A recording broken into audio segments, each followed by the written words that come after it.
A lot of people in this country poo-poo Australian table wines. This is a pity, as many fine Australian wines appeal not only to the Australian palate, but also to the cognoscenti of Great Britain. Blackstone Bordeaux is rightly praised as a peppermint-flavoured Burgundy, whilst a good Sydney syrup can rank with any of the world's best sugary wines.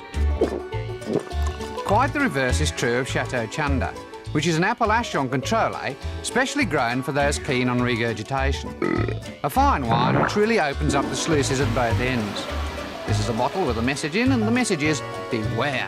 This is not a wine for drinking. This is a wine for laying down and avoiding. It's the biggest question in the history of wine. The colour, the smell, the flavour. What is this? How did an unfashionable backwater, with no track record... Listen, they don't make wine in Australia. And if they did, who'd buy it? In a notoriously elitist business. You should have seen their noses wrinkled up. Go from making Chateau Chunder One like this, to become the toast of the international wine world. you conquer the world. This is a story of courage in the face of adversity, They used to say, Chateau Chunder from down under. of opportunity knocking, We knew we had fine wine. All we needed was the chance. of preaching to the not yet converted, We were trying to create a wine revolution. We needed some heroes to work with. And our hero was Australia. Australian wine helped us go from this to this. Australian wine blazed the trail, changed the drinking habit of the British Isles. Oh, I love Aussie wine, yeah. Love it. This is not just the story of wine. It's the story of us. You just opened the bottle, swirled it round, and whoa, you were home.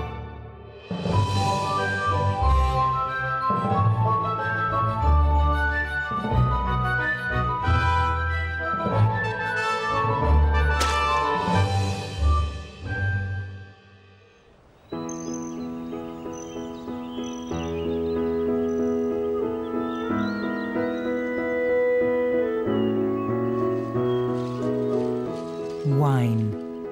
Old world. Revered. Infused with history and mystery.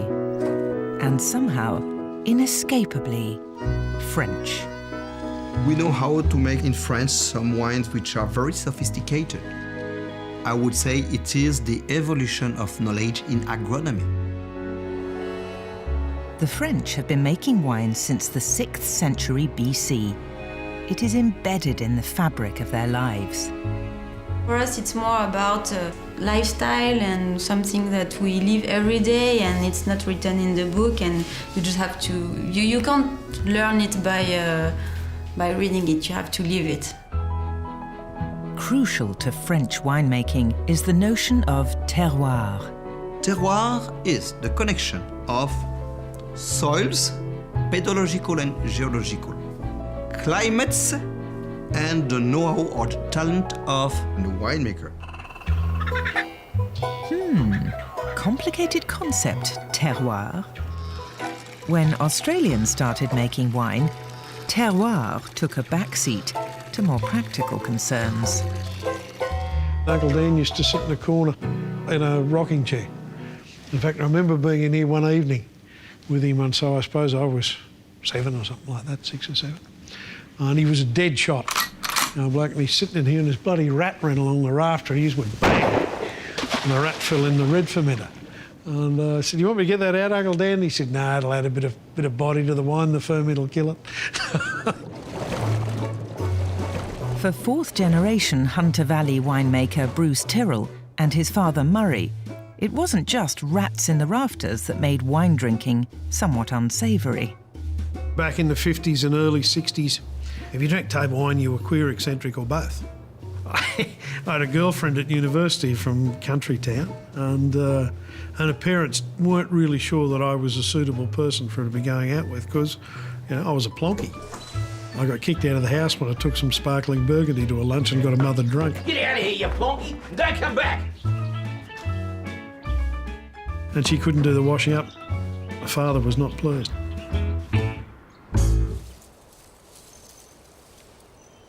Like the Tyrrells, the Hill Smith family from South Australia struggled through the 1930s and 40s to make a living in the wine business. My father, Wyndham, was a bit of a cavalier, raconteur, sportsman, carried with him the badge of being the first man in Australia to face Larwood during the Bodyline series. And he came back to a business that was in jeopardy with the banks. And Dad set on a course of rescaping the way we did business, the wine we made. But still, through all those years, there wasn't growth in the game. There was lots of fashion moments where things took off and people tried to chase the rainbow, but nothing eventuated. Throughout the first half of the 20th century, Australian winemakers had one big problem. No one drank wine. A real Aussie went to the pub for rounds of beer with his mates. When you were in the pub, you had to buy your round. If you left before you bought your round, then you were a piker. And if there were 9 people in the drinking group, that meant you had to drink 9 beers. The Aussies' love affair with the pub led to years of strict licensing laws and a unique drinking culture. Hey, shut up, mate, we're closed. We got 6 o'clock closing of hotels. We got excessive restrictions on the drinking of alcohol in public places. And that really did sort of shape our drinking history, if you like, for the next 50 years. And we were really very aware of the 6 o'clock swill. And we were also aware of the 5 minutes past 6 when everyone fell out the door of the pub, mostly drunk and incapable. Binge drinking beer was standard practice, even applauded. As for wine, that was for the dregs of society. There were wine saloons. Wine saloons had a very unfashionable reputation.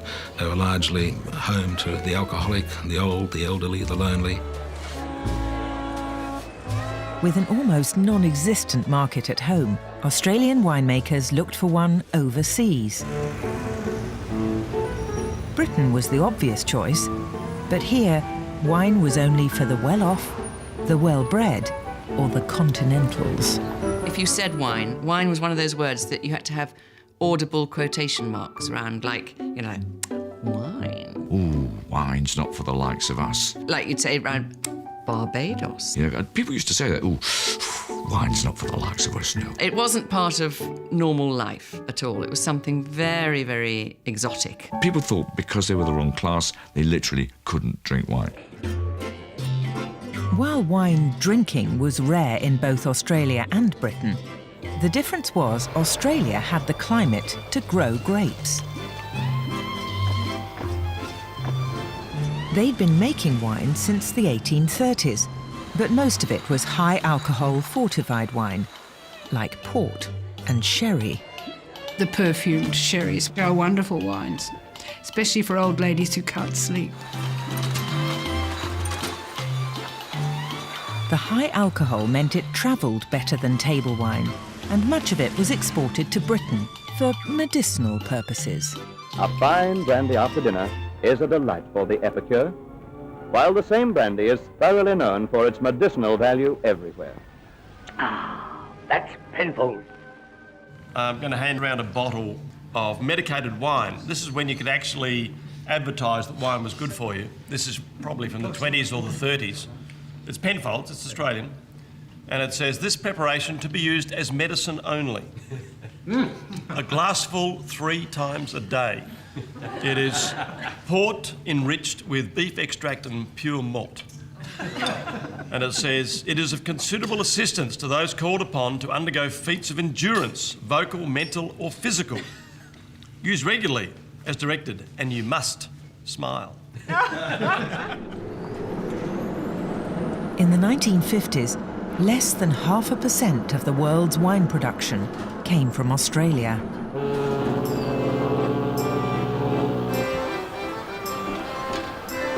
But that was about to change. as boatloads of new immigrants began to arrive down under. They brought with them new food and customs and a taste for table wine. They're not necessarily approaching wine with a view to understanding vintages and vineyards and all those sort of things. They just want to drink, but they're now eating foreign food. They're eating pizza, they're eating spaghetti. And so all that foreign influence is associated with this other stuff, wine. While immigrants were spreading the wine-drinking habit, Australian society was growing more affluent. More people owned cars, and they were beginning to travel. We find people from all walks of life coming here for our wine, and we find the younger people, and there are increasing numbers of younger people coming each week. For winemakers like Murray Tyrrell, this meant for the first time they had more customers than they could handle.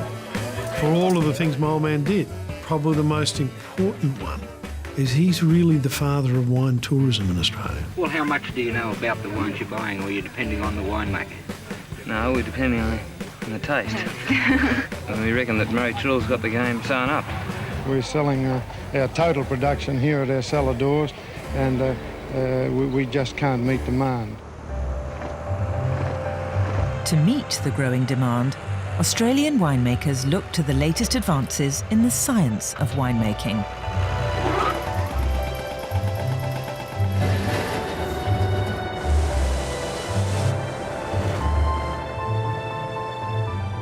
They brought pressure tanks, they brought cool fermenting systems, they brought cultured yeasts, they brought knowledge about how to use sulphur dioxide to protect the wine and the juice. Perhaps the most significant change, the whole industry, was refrigeration, so that in our hot summers we could control the temperature of our ferments. And so the quality of Australian wines in the 60s just skyrocketed. On the back of its domestic success, Australia set its sights on the major wine markets of Europe. But in 1965, international exports were still insignificant. Only 8 million litres of wine a year, about 1/50th of France's total. Most people in Europe never saw an Australian wine. They never tasted it. It was a bit like anyone in Australia hearing about English wine. It just wasn't there. My father, who loved wine and drank good wine, his sister emigrated to Australia when just after the war, and she would send us a case of Australian claret every year for Christmas. It was labelled Australian claret.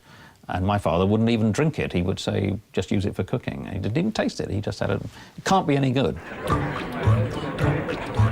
Australian wine needed a champion, an indefatigable soul to persuade the Europeans that Australian wine was not a joke, but a sleeping giant to mock at your peril. Ladies and gentlemen, will you please be seated where you will? Len Evans was a man of many talents. Golf professional, sculptor, and as head of the Australian Wine Bureau, passionate advocate for Australian wine. I think this country has a chance of becoming a really, wine nation of note. He genuinely believed that Australian wine had a world-beating future. And he used to say that from way back. And I must say, I didn't believe him then. To help him spread the word in London, Len Evans inherited the Australian Wine Bureau's only overseas office. But its location presented something of a challenge.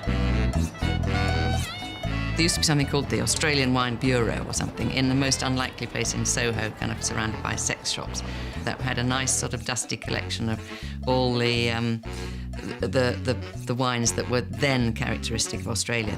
And that was the sole destination for expats or visitors or curious drinkers to go to buy Australian wine. And to just be dealing with this almost hysterical bemusement on people's faces was an endless toil. Whether Len Evans liked it or not, the British still saw Australian wine as a joke. Malcolm insisted we brought some wine. Oh, how very kind of you. It's a new Australian label. Australian? Here's the white. Wombat White. And the red. Kanga Rouge. Malcolm bought them especially for you. And you know how he loves a really good wine. Yes, which is why he's given this rubbish to us. We've always had a sort of love-hate relationship with Australians, as you know, particularly with sport. So there's a certain amount of bashing Australians as being uncouth, and their wines are uncouth and so on. Couth or not, there actually was a wine called Kanga Rouge. When I arrived at Rothby, we were at the last bottlings of this vast volume of wine called Kanga Rouge. And I remember they had individual bottle labels. They were all numbered. Each of the bottles were numbered. And I rang up the previous winemaker and said, look, I've been given the opportunity of buying bottle number 1 of Kanga Rouge. What do you think it's worth? $50, $100? And he said, David, don't be so silly. He said, we bottled 1,000 bottle number 1s. That was the first I know of great marketing stories about the Australian wine industry.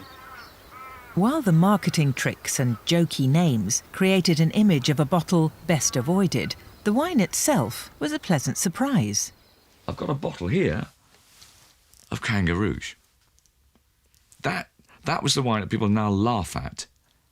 They've never tried it, the people who laughed at it. I've tried it. I drank lots of this stuff. Just see what that says there. Coonawarra, Shiraz, 1978, not plonk, not rubbish, top area of South Australia, top grape, top year, and down there, alcohol 10.9. And it tasted as rich and as juicy and as gorgeous as could be. If people laugh about this, they don't know what they're talking about. Facing the prejudice head-on, Len Evans served Australian wine to the circle of wine writers in London. All to taste the sensation of this beautiful Australian wine, Cabernet Sauvignon. They responded with predictable disdain.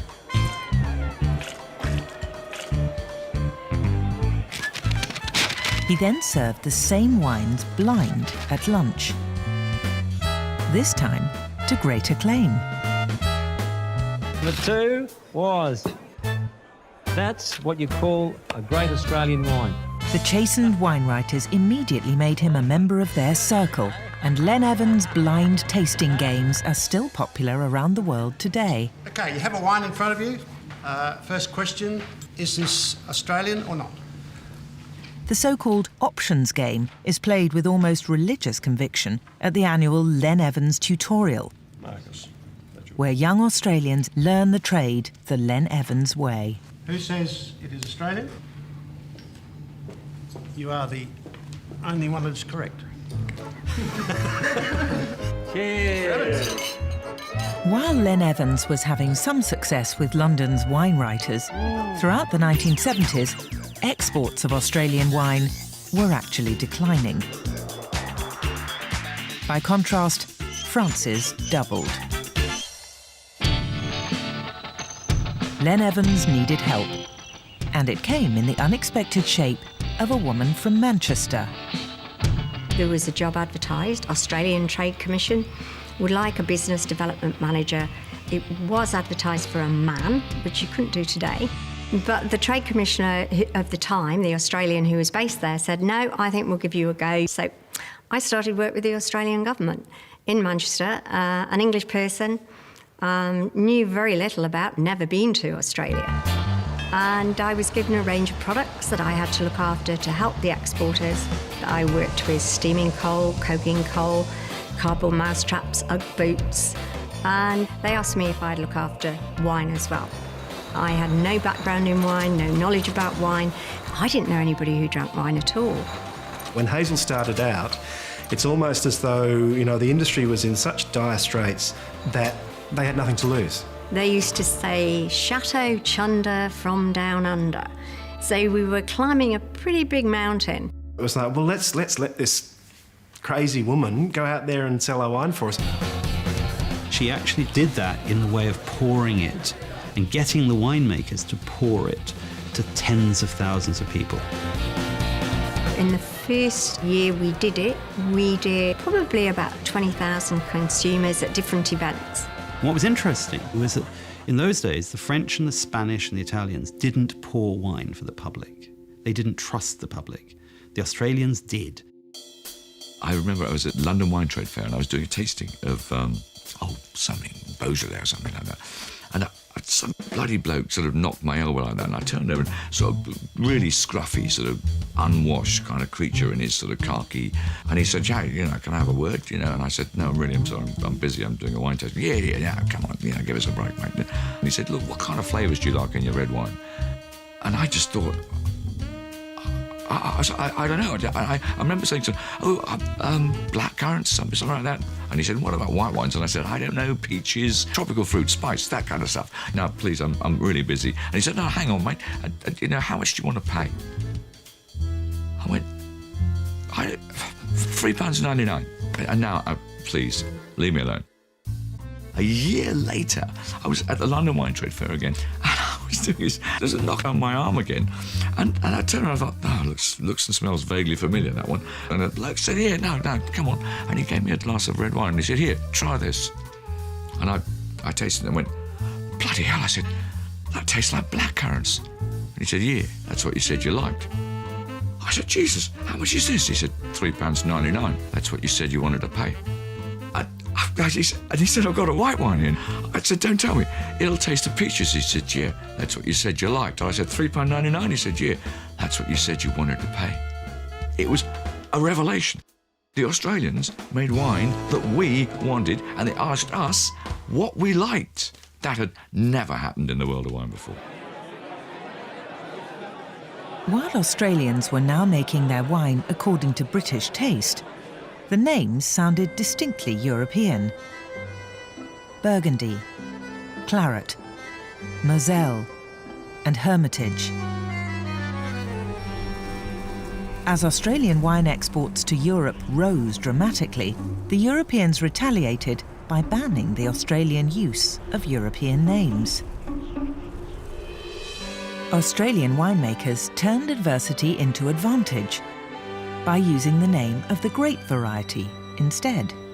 So Australia actually introduced the concept of varietal labelling, and that became very appealing to consumers because they now suddenly realised what they were tasting. A French wine, you always had to know a bit of geography and a bit of history, and also and have a bit of luck to get a decent wine.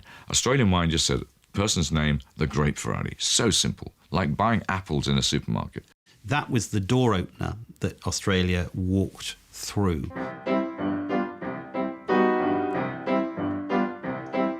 There's Angelotta, Albarino, Auxerrois, Certico, and Chardonnay, and Chasselas, and Chambersan, and Fromenteau, and Merlot, Pinot, Meunier, Hasleva, Lugni, Lucio, and Tanat, Mandalaria, Vernaccia, Tiroldago, Malvasia, Viognier... Now, Aussie winemakers call their wine Shiraz instead of Hermitage, Cabernet instead of Claret, and instead of white Burgundy, it was Chardonnay.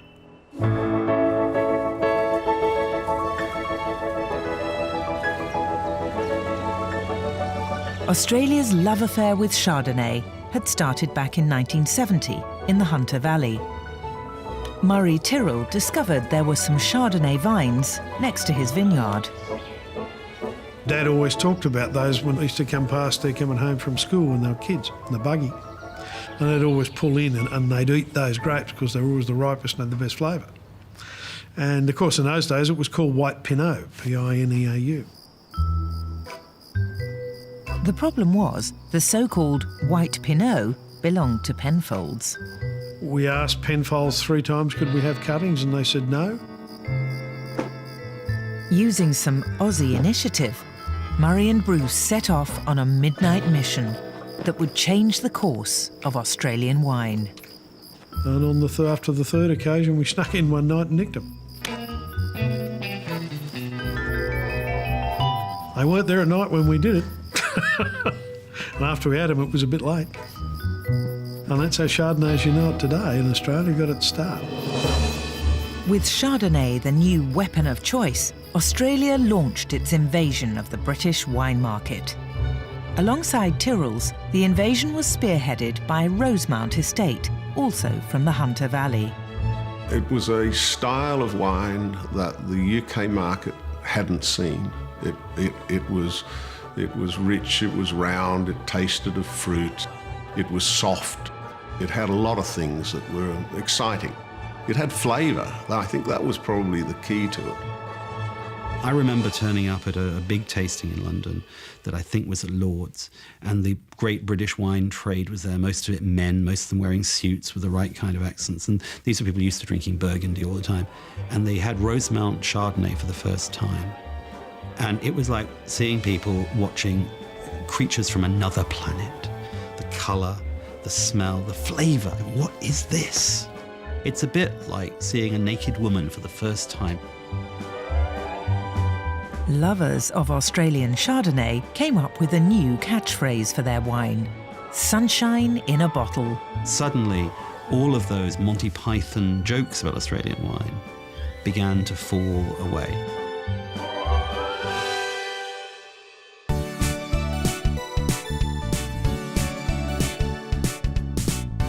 The exciting new flavours of sunshine in a bottle appealed to a society enjoying a social and sexual revolution.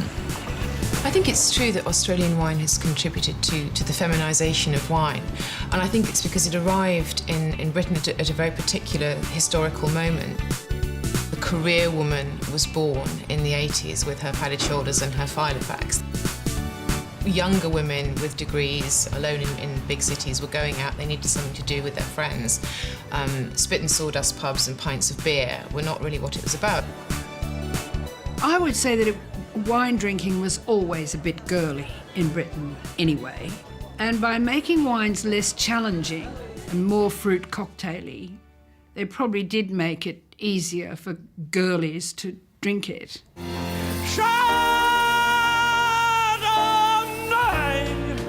It's the upmarket drink of today. Ever the master of sexual politics, Australia's cultural attaché added his own perspective on the career girl's favourite tipple. It used to be double tequilas that could prize off the pants of the Sheilas.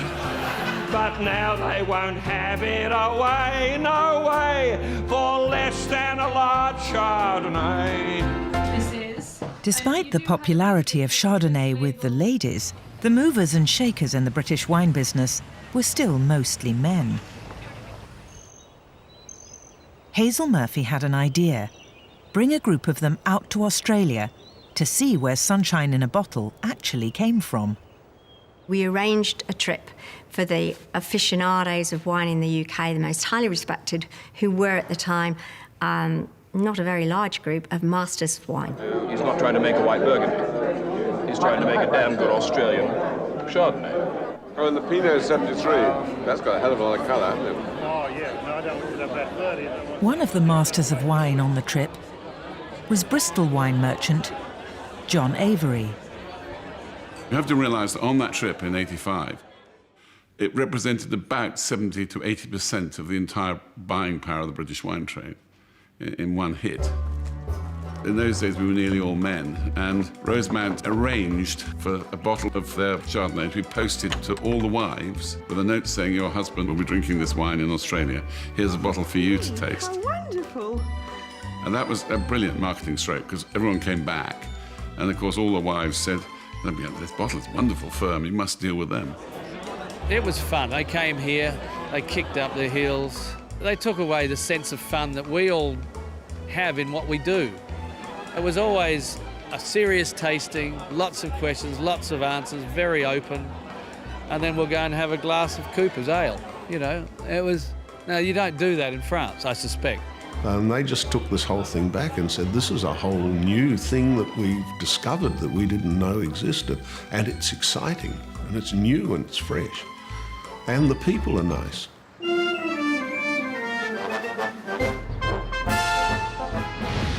By the mid-1980s, Britain was enjoying many influences from the nice Antipodeans. Australia was absolutely flavour of the month. You had the whole Neighbours thing. Neighbours was, and for many years following, just had an enormous influence on how people perceived Australia.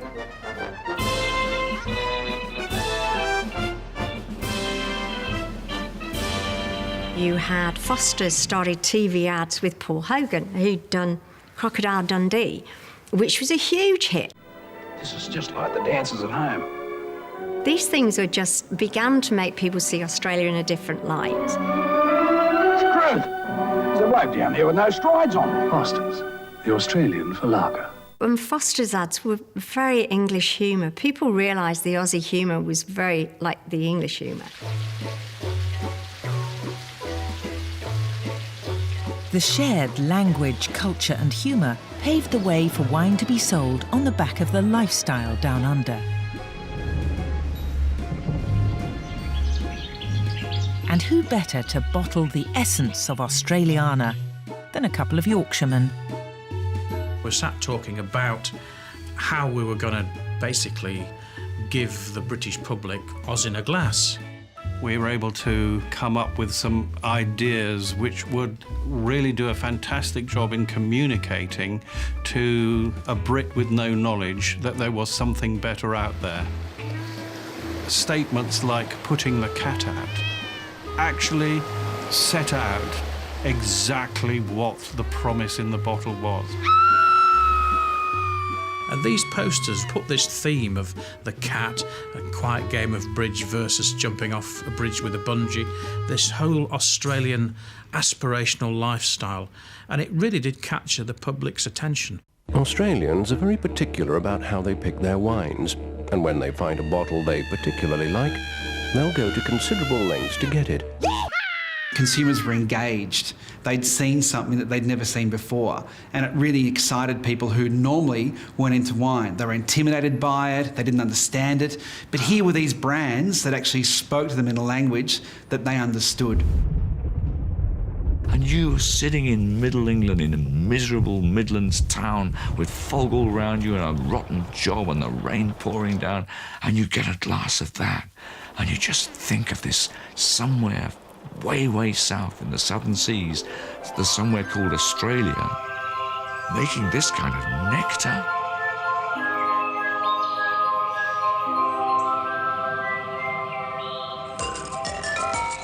Britain's increasing interest in food and drink was reflected by the imaginatively named BBC show Food and Drink and its flamboyant hosts Oz Clarke and Gilly Goulden. Anyway, now at last, on to something to drink, these Australian wines. I realised there was absolutely no point in using traditional wine speak, which was all about breeding and structure and balance and finesse and things that meant absolutely nothing to the bloke at home or his missus. And then have a taste, see if they can carry through all this medley of delicious, ripe, rich, succulent flavours. So I decided to use my point of reference of what things smelt and tasted like to describe a wine as a thumbnail sketch. You've got the nectarines, you've got the lychees, you've got all these lovely things, but you've got a zip of acidity as well. And I was the very first person in the world to do that, actually. And now every back label, every restaurant wine list picks it up. Oz is the man to ask about this because he's just come from down under yourself, haven't you? Yes, and of course I drank rather a lot. Gilly and her equally enthusiastic sidekick were on a mission. Refreshing sorts of wines. Well, Gilly, you and I had to plough through an awful lot of stuff which was fairly washed out. Gilly and I decided we were going to try and democratise the world of wine. It sounds a bit silly, but we thought we could make a difference. We thought using wine, we could actually make a difference. We could cut through class barriers. And get ready to put your schnozzle right into the glass and snort. Australian wine gave us the chance to say, you see this? That bloke, his name's Tyrrell. That's Mr. Tyrrell. He made this. Hey, you see that name there? Chardonnay. Can you pronounce that? Chardonnay. That is exactly what I want from an Australian white wine. And tens of millions of people were watching this week by week. And I said, one other thing. On the bottom there, produce of Australia. Produce of Australia. The Aussies don't let you down.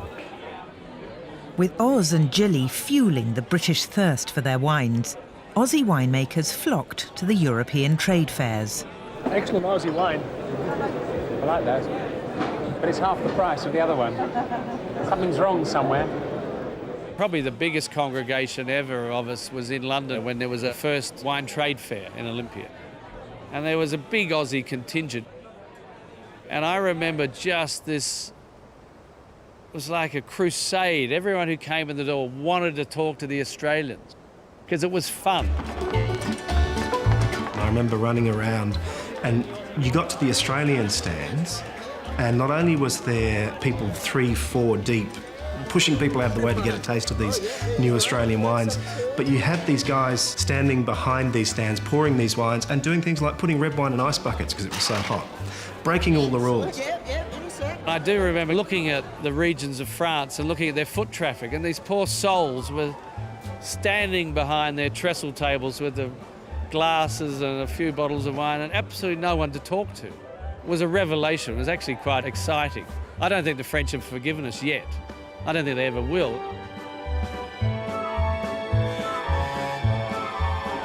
Australia's democratic revolution was dismissed in France as merely a triumph of marketing.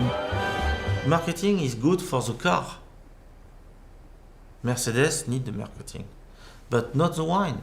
Marketing was the great black art that Australia had mastered, and the French didn't place any importance in marketing. They thought the product would speak for itself, and they thought that we were hoodwinking the world with our clever marketing. The wine is for the food.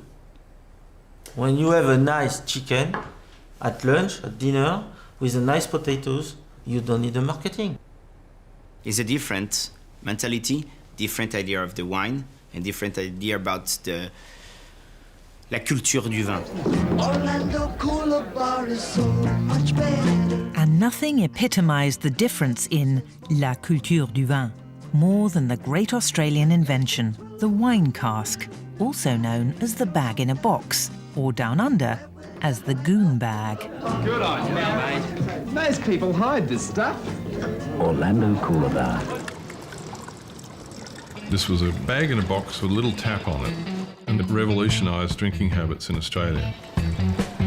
It basically meant that you could take 4 litres of wine, or whatever it was, and you could drink it over a period of days or even weeks without it going stale, because as the bag collapsed, there was no headspace in there, no oxygen getting in there to oxidise the wine. Now, a lot of that wine wasn't what we would call the greatest wine in the world, but it converted a lot of people to wine drinking. It made wine an everyday item in Australian households. Its value and convenience meant by the mid-80s, wine casks accounted for half of the entire Australian market. My parents drank a 2-litre Yalumba cask as opposed to the 4-litre because they were classy. And goon bags continue to be an essential part of life for many Australians.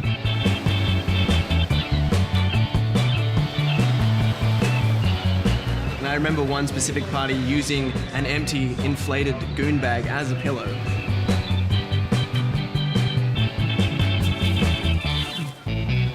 Goon of Fortune, is where you oh, so classy. You tie the goon bag to the washing line and you spin the washing line round. And a la Wheel of Fortune.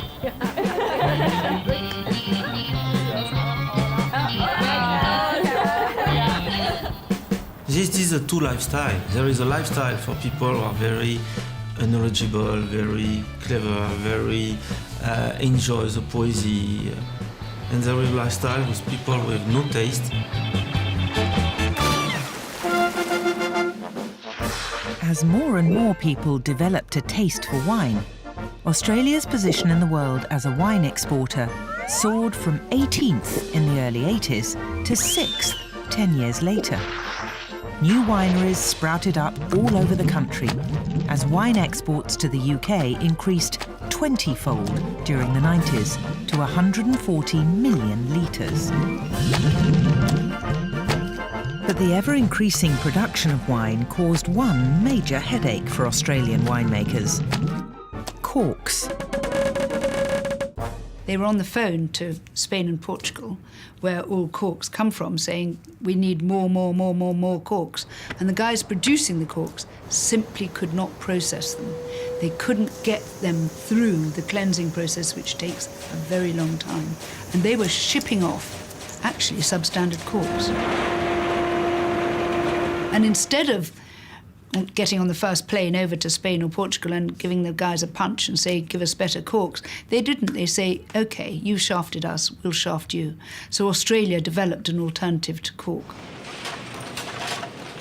In fact, the Aussies had been testing an alternative for years. It was called the Stelvin, or screw cap.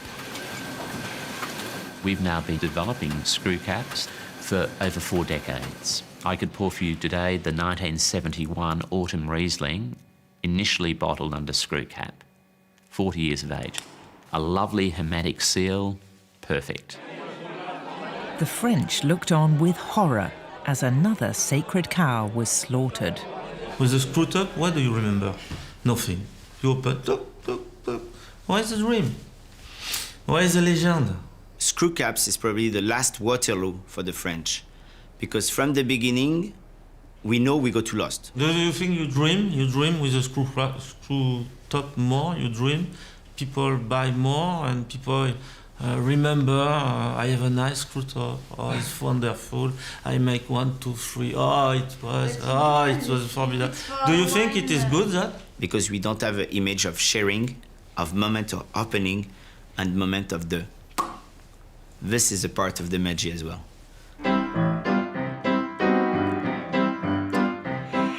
Chenin Blanc and Pinot Blanc and Gouet Blanc and Uni Blanc and Pinot Gris and Grollo Gris and Terra Gris and Bourbolon and Demiat and Oramus, Johannesburg, Tenturier, Montonico and Zinfandel and Carignan and Malaga and Robombino, Bianco and Gloria, Montague, Centurion, Camaralet, Franconi and Picutina and Carmen Etreselli, Marzemino, Levatica.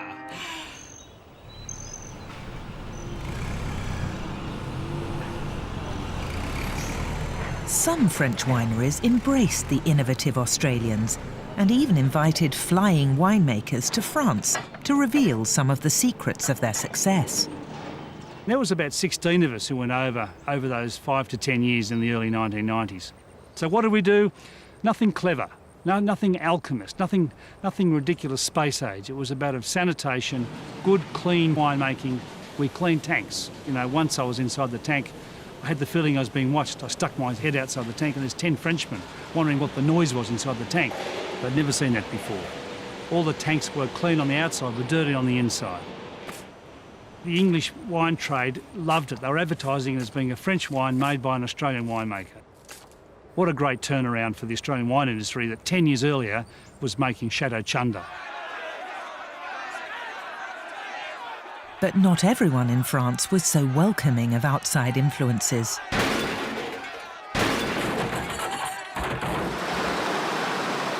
A militant group called CRAV, the Committee for Viticultural Action, attacked the foreign imports that threatened their local industry. The CRAV, I think, is quite a nasty little group of people who have taken activism to its ultimate of setting fire to wineries and emptying pipe tanks and breaking windows. And I think it's quite a brave supermarket in the south of France, in Béziers or that region, would put a bottle of Jacob's Creek on their shelves. As viticultural extremists smashed up commercial wine imports, a British writer appeared on a leading French TV show armed with a bottle of Australia's finest. Je l'ai choisi parce que c'est le vin qu'on appelle le seul premier cru de l'hémisphère du Sud. I was the only non-French guest. All the rest were very high up French men of wine.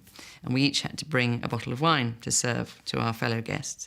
And I'd just come back from Australia, so I had a bottle of Grange. Alors, qu'est-ce que on n'a pas la Syrah là d'Australie. Alors, qu'est-ce que vous en pensez? And you should have seen their noses wrinkled up even before they'd got the nose to the glass. I mean, it was dismissed as a sort of pharmacist's wine. Ah, Monsieur Lachivert, il fait une moue. C'est assez pharmaceutique. Oui, c'est l'armoire à pharmacie. They were so patronising and really contemptuous, both towards me and towards the whole of Australian wine. But Australia had the last laugh when in 1999 the hugely influential US magazine Wine Spectator put Penfolds Grange on its front cover. The 55 Grange was on the front page as one of the 12 wines of the 20th century. You know, that sort of acknowledgement retrospectively, decades later, does as much for a wine as, say, a review of the current vintage. Penfolds have been making Grange, a high-end blended Shiraz, since 1951, long before the Chardonnay boom. I have been able to taste back every 2 or 3 years back to 52 Grange, and that has reaffirmed time and time again the extraordinary capacity that Grange has to age over a minimum of 20 years. I think Grange is a rock and roll wine. It's actually a wine that takes you on a journey that other wines don't do.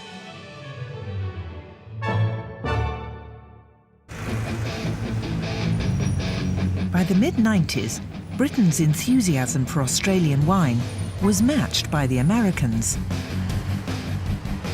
And leading the chorus was the world's most influential wine writer, the so-called Emperor of Wine, Robert Parker Jr. The people who are making good wines do get recognized immediately, where 30 years ago, the old school thought was, well, they had to make good wine for 20 years before we'd give them any credit. I think Robert Parker, to some extent, launched Australian wine into the US market and made the Barossa famous. Those big Barossa reds got 100 out of 100 and suddenly went from $10 to $200 a bottle.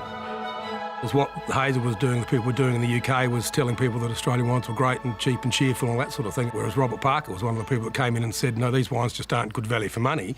This country makes some of the greatest wines in the world. Parker's Wine Advocate magazine was seen as an independent voice, and a swathe of cash-rich young Americans had money to invest in fine wines. On Parker's word, the Silicon Valley set from the dot-com boom bought up big. Some Aussie wine producers became millionaires overnight. Robert is so powerful since once you get 100 points from Parker, you put it into a different league. For example, Parker re-reviewed one of my wines several years ago and we upgraded from 99 points to 100. Now, you wouldn't think that made any difference, but the few cases we had of that wine that was left basically sold out within seconds. Robert Parker's enthusiasm for their wine encouraged Australians to target the cheaper end of the lucrative US market too. John Casella, son of Italian immigrants, found the Americans keen to try his new easy-drinking brand, Yellowtail. They saw Australia as the next big thing, and hence we were given shelf space, we were given opportunities, and Yellowtail arrived at just the right time. We didn't have to age it for years in barrels. We didn't have to wait for a perfect vintage. It was something that we could do continuously and grow at an ever-increasing pace. In the first year, their target was 25,000 cases. They sold over 1 million. Now the family winery looks like this. Yellowtail boasts storage capacity for 230 million litres of wine. It produces 58,000 bottles an hour on the fastest bottling line in the world. Of all bottled products now leaving Australia, 20% bear the Yellowtail logo.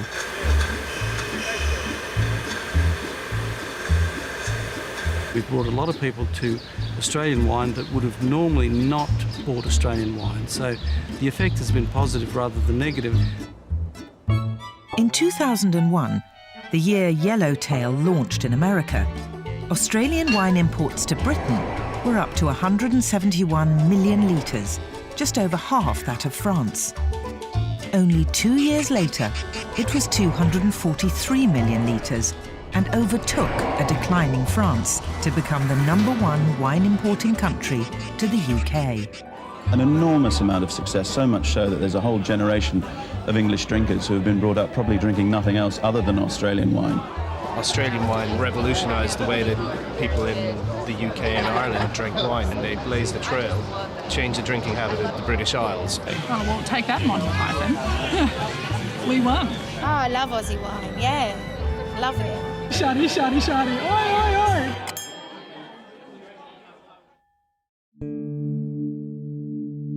While the Aussie winemakers celebrated their success, the smell of money attracted outside admirers. Large corporations salivated over the rapidly increasing sales figures and targeted wineries with offers of big cash buyouts. During the 90s, there was this massive global intrigue about wine, wanting to invest in wine, wanting to acquire wineries. And we had a lot of people making phone calls, and I would always say, look, don't bother. Just don't bother, you know. I'll see you coming up the drive and I'll just I'll shoot you. For some family-owned wineries, history meant more than the bottom line. You keep looking back and saying, what are the runs on the scoreboard? What have we achieved? Is it measurable in dollars? Possibly not. But by the start of the new millennium, it was increasingly difficult to keep the fat cats out. Soon, 80% of the country's wine production was controlled by only 4 companies. The breweries came in, spirit producers came into the wine game. They didn't understand the cycle. They thought it was on a sort of a perpetual trend line that went from west to east, just like that. Even Rosemount, with its all-conquering Chardonnay, couldn't hold out against the tide of corporate takeovers, as beer company South Corp, now owned by Foster's, bought them out. Rosemount is a very different business today from when it was a family company. I think reinforces the concept that wine companies are probably best run by families. For breweries, beer is made to a weatherproof recipe, so the new owners had little patience for the mysteries of time and climate.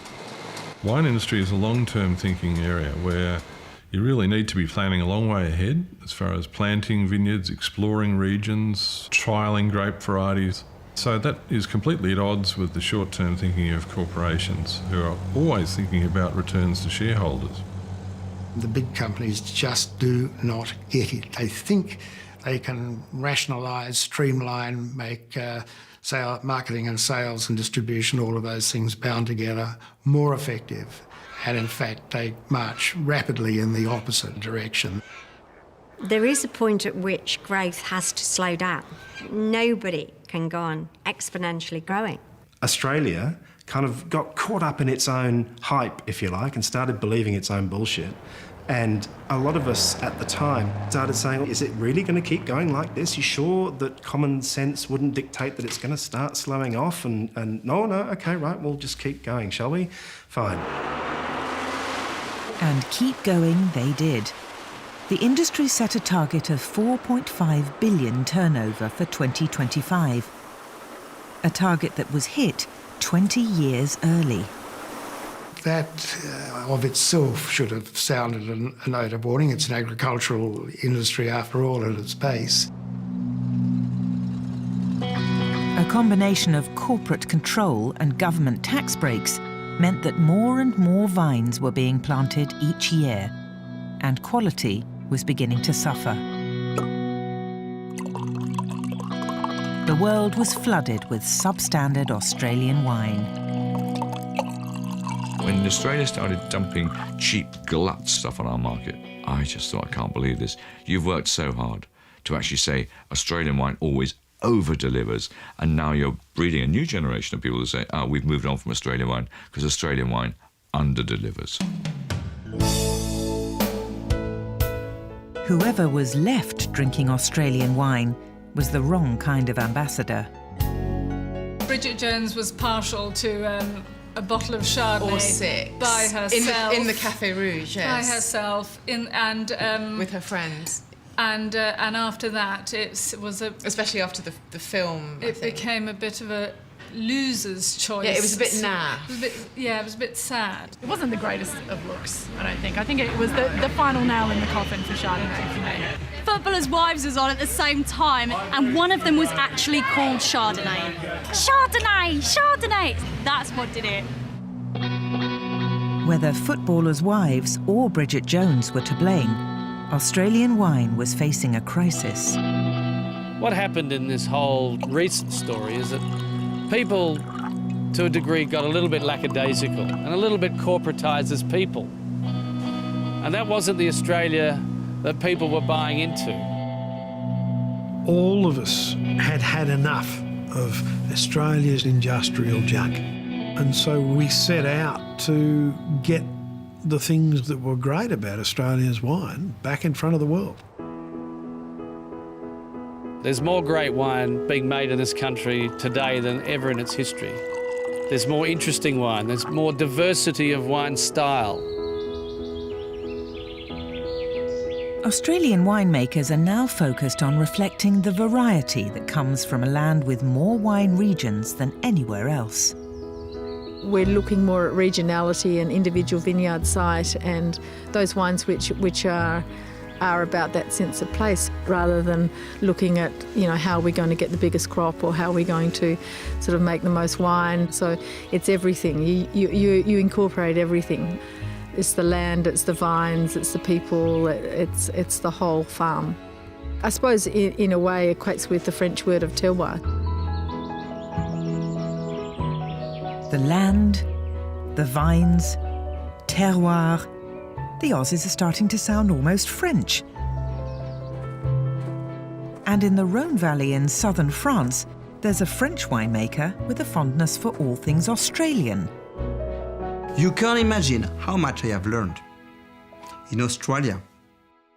Australia was in the 21st century when France was still in the 19th century. As well as boasting one of the largest collections of Aboriginal art in the Northern Hemisphere, Chapoutier has invested heavily in Australian vineyards. I have seen some of the most beautiful soils in the world there. I really think that today a lot of French winemakers are observing what's happened in Australia and try to take inspiration in this direction. French and Australian winemakers are now philosophically closer than ever before. And the new generation is helping close the gap yet further. The old generation in France, my parents' generation, were more, if it's a good wine, it will sell by itself and blah, blah, blah. But also the thing that maybe my generation also starts thinking about, yes, we need marketing. And of course, when we see some Kanga Rouge on the bottle, we have to say, okay, we have to do something like this. And some French wines are doing exactly that. The marketing is really well done because you really understand what is the varieties, what is a grape, and there is also a touch of humor because some French wine are really boring. The first one we've got is quite unusual. It's a sparkling wine from Australia. It's actually from Tasmania. It contains Chardonnay, Pinot Noir and Pinot Meunier, the classic champagne grapes. Australian wine has gone from Chateau Chunder to sunshine in a bottle to the mystery of terroir in a single generation. The Australian wine is a little bit more expressive, it's a little bit more intense. It is from a sunnier place. From old world to new world, from banquet hall to beach party, whatever your taste, or lack of it, the Aussies have taken us from laying down and avoiding their wine to standing up and celebrating it.